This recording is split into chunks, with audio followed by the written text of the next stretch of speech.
The most common question I'm asked by far is, how do I learn Spanish? This happens a lot in real life. My brother's mother-in-law likes to ask me every few months, but the second I start to answer, her eyes glaze over and her attention goes elsewhere. It's not that I'm boring, I don't think, or rambling. Okay, sometimes. They just don't want to hear what I have to say. They want my answer to be Rosetta Stone, or Duolingo, or something very specific like that. They want to hear, do this one thing and you'll be speaking Spanish in 3 months. It's also the most common question I get from people who watch my videos, but my viewers usually come to me with a much stronger desire and have already taken some initiative. They're just totally overwhelmed. Is that you? I don't blame you. Learning something as big as Spanish is super complicated. If you think about it, a language is a code for our thoughts and feelings. We have thoughts and feelings and we express them with language. But it's a really complex code. It has to be. We use this code to describe every single thing in the world. Every thought, every feeling, every subtle distinction, it's all covered in the complex code that is language. Learning a language can be fun compared to something like math because when you're learning math, you need to be sitting down doing math problems. But if you're learning Spanish, you can do anything you want as long as it's in Spanish. Like to read? Read in Spanish. Prefer movies or TV? Watch movies or TV in Spanish. That's cool, but the other side of that is, to truly learn Spanish, you have to do everything. Study grammar, memorize words and conjugations, listen to music, play games, watch movies, read books, talk to people. Math is used to answer quantifiable questions. So to study math, you do math. But language is used for everything, including math. So to learn Spanish, you have to do everything. See why people don't like my response when they ask me how to learn Spanish? There's no simple answer. No easy, direct, linear path. No course, book, teacher, or any one thing that can teach you Spanish. Not even me. But that doesn't mean I don't have an answer. I have a really good answer. Because even though I got an F in high school Spanish, seriously, I went on to teach myself Spanish in real life. Well, many people helped me along the way. But I wasn't able to learn Spanish because I'm so smart or such a good student. It's the opposite. I wasn't a good learner at all. The F in Spanish was the only class I failed, but most of my grades through high school were C's and D's, maybe sometimes a B. I don't think I ever got an A in a real class. But did you notice a second ago I said I wasn't a good learner? I would never say that about myself now, because my last semester of college, everything changed. That semester, I studied abroad in the Netherlands, Erasmus to the Europeans, and suddenly found myself living in a dormitory with tons of Spanish people. My roommate was Spanish, I met a Spanish girl, they both spoke English, but many of the others didn't. And since I was hanging out with them a lot, not understanding a word, I decided to learn Spanish. And I mean, I really decided. For the first time in my life, I wanted to truly learn something. Not like school learn, but put it to the test every day with my Spanish friends in real life learn. And I had no time to waste. I'd only be with my new friends 5 months. I wanted to learn Spanish before I left them. I couldn't waste time on stuff I wouldn't use or methods that didn't help me in real life. What happened at my table in my dorm over the next 5 months still astounds me. I don't know where it came from. I instinctively developed habits and created strategies that not only helped me learn Spanish, we'll talk about what that means in a minute, but helped me learn how to learn. Since then, I've used the same basic mindsets, habits, and strategies to learn how to make websites. All my websites, except the t-shirt store, are custom-coded WordPress themes made by me. But I didn't go to school for that. I taught myself. I stayed up all night, every night for months, then made countless websites over the years. I didn't go to school to learn how to teach Spanish, or how to make videos, how to light them, that white screen behind me isn't easy, or edit them, or market them. I learned how to do all that on my own, pretty much the same way I learned Spanish. Look, I feel really weird talking about myself like this right now. I'm not doing it to brag. I want to make a point. Before I learned Spanish, I didn't even consider as a possibility learning anything meaningful. I never had, and I didn't think I could. But then I learned Spanish in the fashion I did, and that changed my life forever because it showed me, and I've proven to myself many times since, I can learn anything. And I'm telling you right now, no matter how bad of a student you've been in the past, no matter how bad you think your memory is, no matter how many times you've tried before, I don't care how old you are, what condition you have, how secluded you live, I've seen it from countless people just like you since I started making these videos over 4 years ago. You, my gringo, you can learn anything too.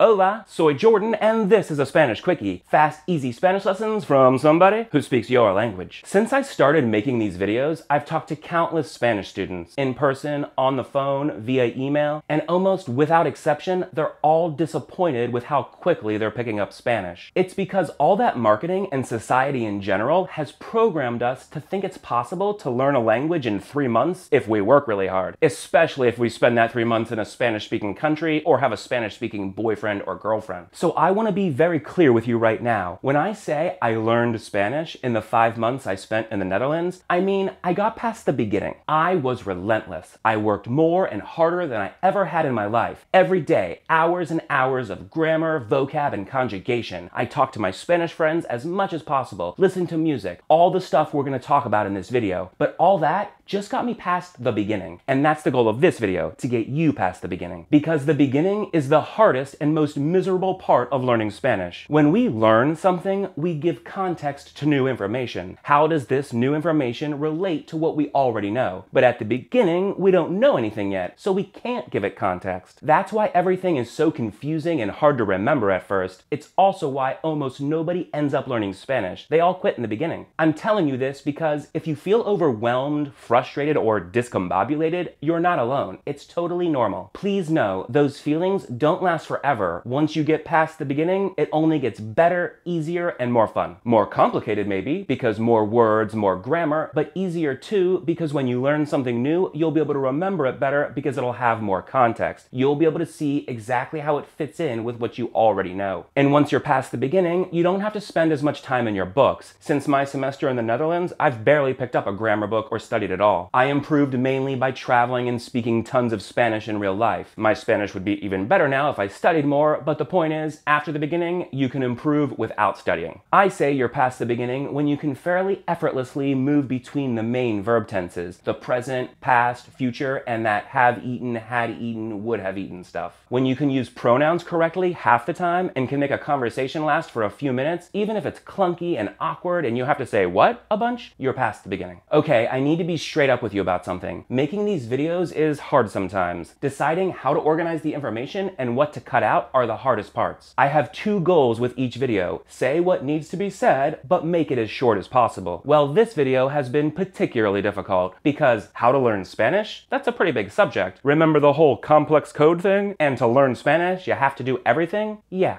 And learning something huge like Spanish can't be done with strategies and tactics alone. When I said I learned to code a website, teach Spanish, and produce Spanish videos the same way I learned to speak Spanish, I didn't mean I learned to code a website with flashcards or how to make videos by memorizing conjugations. It was the mindset, the habits, the way I look at the process of learning itself. So I've decided to split this video into 2 parts. In the next video, part 2, I'll show you all my strategies and tactics. That way, in this video, part 1, we can focus entirely on the mindsets and ideas behind the strategies and tactics you'll hear about in the next video. Cool? Okay, starting from the top. The best way to learn anything is to get totally obsessed with it. The more obsessed you become, the better. With Spanish, for sure attack the grammar and practice out the wazoo, but seek out different ways to incorporate Spanish into your everyday life. Turn the Netflix subtitles on, listen only to Spanish music, change the system language on your phone and computer to Spanish. Then do what you can to find real people. There might be a language exchange, intercambio, or meetup in your hometown. If not, go online. There are tons of websites, both free and paid, where you can talk to real people in Spanish, natives and foreigners. You can go to Mexican and Cuban restaurants in your hometown and speak in Spanish. The smaller ones tend to be better. I've had so many great experiences in Latino restaurants here in Orlando. They're usually pretty curious, thus pretty easy to talk to, when a gringo walks in speaking some decent Spanish. But it's not the specifics, it's the attitude. You can spend years diddle-daddling around with Spanish, like most people do, but that won't get you very far. Or you can get totally obsessed for 6 to 12 months, or whatever it takes, get past the painful beginning, and let the good times roll. But being obsessed isn't a decision you make one moment, then you're done. You have to keep deciding every moment to be obsessed. It's easy to say you're gonna sit down and spend 2 hours per day on Spanish, but I can tell you as a procrastinator, it's a lot harder to actually do it, and it's downright painful to continue doing it when when you're squirming in your seat, getting half the practice exercises wrong, and rationalizing why it's a good idea to quit for the day. But here's the thing, and I hope this isn't too woo-woo for you. A lot of times, looking back, the most painful periods of our lives are the most beautiful and meaningful. Pain can actually be a really good sign that we're doing the right thing. I first noticed this from my semester learning Spanish in the Netherlands. I look back on that period now, studying at my table in my room, with only the fondest of memories. But at the time, it was a lot of hard work, and it was full of frustrated, overwhelmed, and lonely moments. More recently, and more dramatic, creating this company, Gringo Español originally, and now The Spanish Dude, showed me again. Everything's going great now, but I kinda miss the early years, the struggle, the dream. For sure, one of the most beautiful periods of my life. But when I think harder, I was 35, living with my parents, working a legit 12 to 15 hours a day, making $0 for almost 2 years. One Christmas day, a few years ago, I was driving my scooter and my gas light came on. Problem was, I didn't even have the $3 in my account I needed to fill the tank. So I tried to make it home, but failed. I pushed that scooter for 10 or 15 minutes before this nice AAA guy saw me, pulled over, and filled me up without even asking for money. Thank you, AAA guy. I cried on the way home. But when I look back on that period now, I don't feel the pain or the embarrassment or the frustration. I see obsession, dedication. That day, running out of gas, that's just an awesome, beautiful memory. A lot of times, looking back, the most painful periods of our life are the most beautiful and meaningful. And it's not coincidental or ironic. The pain is what causes the beauty. Or actually, your obsession to fight through the pain is what causes the beauty. One of your main jobs as a Spanish learner is to work through the pain. Don't quit. Get past the beginning so you can look back at that beautiful achievement of yours with pride. Another one of your main jobs as a Spanish learner is to get over the fear. For most of us, it's terrifying to talk to somebody in Spanish. They'll never understand us, and even if they do, we'll never understand them. Look, there's nothing I can tell you or strategy I can give you that'll magically remove your fear, but I can give you 2 pieces of advice that'll help. Get over it and fake it. And both of those are skills you can practice. You can't go from 0 Spanish to fluent. It's impossible. You gotta go through every phase in between, which means lots of blank stares, awkwardness, and often feeling like an idiot. It's your job to use your obsession with learning Spanish to force yourself to get out there and get through it. I promise it gets easier and easier every time. And not just because you'll learn more words, more grammar, and you'll get better at comprehension slowly, but it'll also get easier because handling the blank stares and awkwardness is actually a skill that can be practiced. When you say something and they don't understand, experiment. Try repeating yourself. Maybe say it again but pronounce it differently. Perhaps say the same thing but with different words. Or maybe it's just time to move on to the next person. You can't delete the fear. I still get nervous sometimes, especially when I haven't spoken Spanish in a while. But you can decrease it by getting through it, and you'll get better and better at getting through it, decreasing your fear even more, thus making it easier to get through, thus decreasing your fear even further, and so on. You can also just fake it. I saw a video once by a guy named Derek Halpern about how to fake confidence. He says to fake confidence, just think to yourself, how does a confident person act? Then act like that. It's so simple, but it really works. I do it all the time. And if you think about it, what's the difference between somebody who's acting like a confident person and a confident person? Thanks, Derek. Good one. Okay, let's talk goals. We already decided your first major goal is get past the beginning. But the closer your goal is to what you control, the better it is.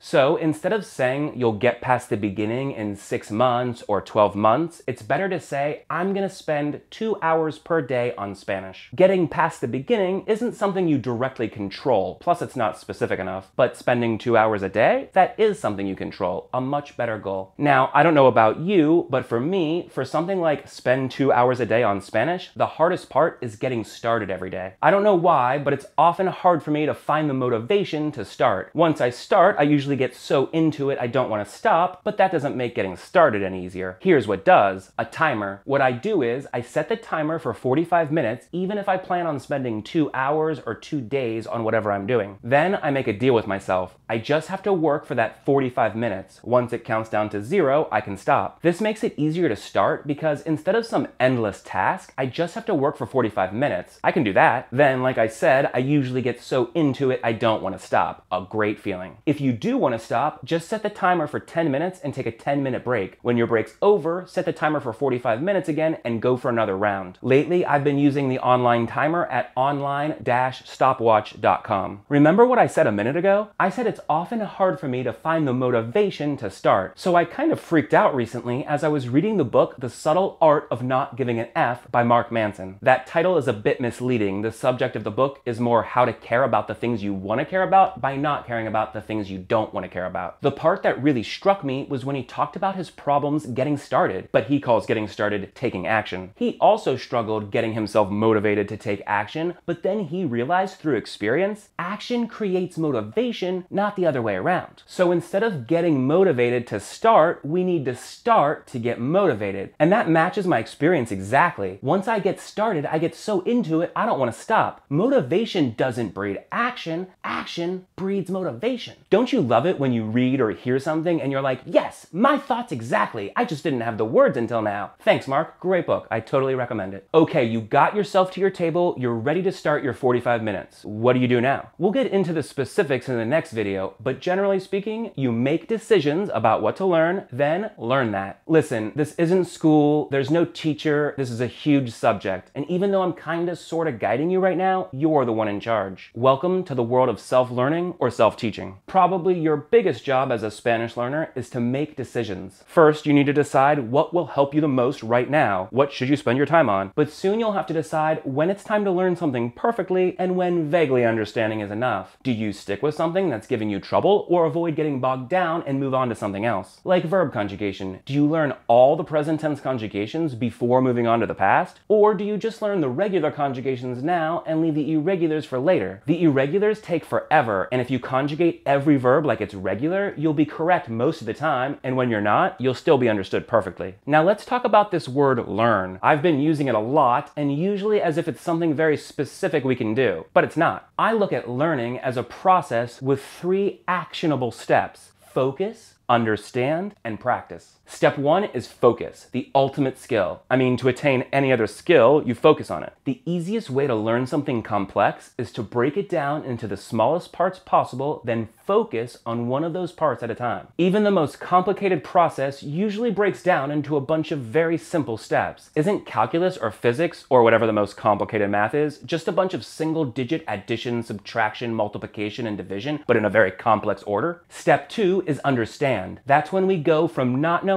to knowing how, why, or when something happens. At this step, we watch or read lessons to figure out what's happening. We look at tons of examples, searching for patterns, but you won't know if you understand something correctly until you practice it. Step 3. I define practice as repetitively testing yourself. If you're not testing yourself, you're not practicing. You'll use different tools and strategies to practice depending on the task. We'll talk about those in the next video. Practice is the step where you should spend most of your time, and while practicing is what'll cause you the most frustration, it'll also be where you see the most improvement. Okay, moving on. You know that stressed out, frazzled feeling you get when you have lots of stuff to do but don't even know where to start? Do you have that feeling with Spanish? When that happens, I like to sit down and make a checklist of everything I need to do. Usually just the act of making the checklist makes me feel better, even before I do anything or cross anything off. Well, I've started your checklist for you. Below this video or in the description, you'll see a link that says download the battle plans. These battle plans are meant to be your guides and your checklists. You'll see by the names, each battle plan is more zoomed in than the one before it. So the first one, the Spanish battle plan, is the big up in the sky aerial view. How cool is it to see that everything you need to do fits into one of 4 categories: grammar, vocabulary and expressions, sentence construction, then skills. But those 4 categories can be broken down even further. Now check out the grammar battle plan. All grammar issues fall into 5 categories: nouns, adjectives and adverbs, ser versus a star, verb conjugation, pronouns, then prepositions. Then going even further on the verb conjugation battle plan, you'll see there are different tenses. There's the present tense, the preterite, the imperfect, the future, and a bunch of others. But each of those can be broken down even further into individual patterns. Look at the present tense conjugation battle plan now. Remember I said the easiest way to learn Spanish is to break it down into the smallest parts possible and focus on those parts one at a time? That's what I did here. This is your checklist for present tense conjugation. You learn conjugation conjugation by learning the different tenses one at a time. You learn the tenses by learning the different patterns one at a time, and you learn the different patterns by learning the different endings one at a time. Break it down into the smallest parts possible. Focus on each part one at a time. Make sure you understand it, then prove it to yourself by practicing it over and over. That's how you learn. Okay, we're done for today. Make sure you don't miss the next video. Sign up for the Spanish Dude newsletter at SpanishDude.com/free-updates, and I'll send you an email when it's posted. If I get one thing across to you today, I hope it's this. Learning Spanish is a journey. For me, a lifelong journey. I'll be learning Spanish until the day I die. But luckily, unlike math, you don't have to know Spanish perfectly for it to work. You can start using it and feeling awesome right away. And those feelings only get better and better as you get better and better. I still get the tingles anytime I use Spanish, even when I just say hola. It's just so cool being on a bus in Mexico and being able to talk to the lady next to you. You'll love the fact that the second you open your mouth and somebody hears you speak Spanish, they'll treat you differently than they treat the normal tourists. You have no idea where learning and speaking Spanish will take you, but it will take you places. I mean, imagine the possibilities when suddenly you can communicate with 400 million more people. They're endless. Enjoy the journey. It'll be one of the most beautiful of your life, and the destinations aren't bad either. I'll see you next time. Hasta luego. Adios, amigo.